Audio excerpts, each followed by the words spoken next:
Hello, I'm Faris. This is a story about my continuing mission to find a better way to live, work and play.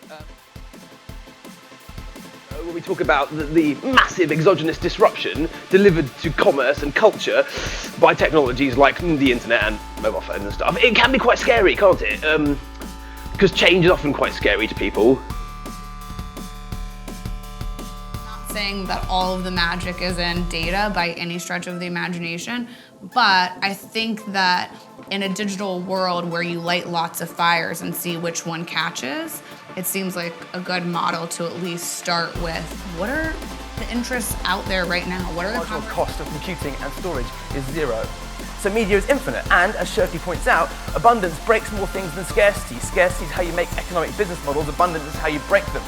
They're not really thinking about the future in the right way. Genius steals, great artists steal.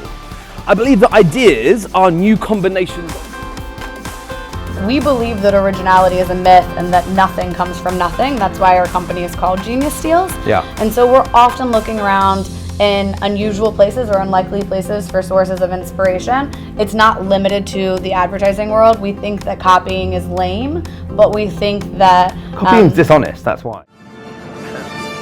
So that's awesome. Epic win! Epic win, that's awesome, isn't it? So the other thing that interesting about phones is that it can turn life into a game. The real world becomes the platform. Life becomes the platform which you can operate, and the mobile is the device to navigate that platform. I think that's probably quite important. Companies, right, our clients, their motivation is the same as well. It's to make money. That's all that companies are for. It's not all they should be for, in my personal opinion, but according to Milton Friedman and the Wall Street people, the only social responsibility of corporations is to create profits.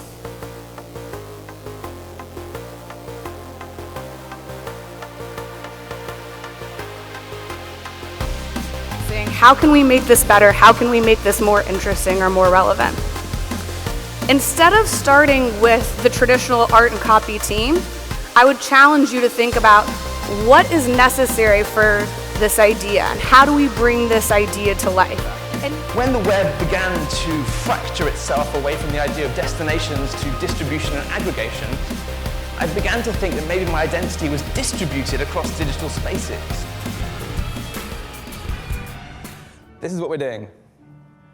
This whole thing's a bit layered because we're selling the greatest movie ever sold, but the greatest movie ever sold will be selling all your products.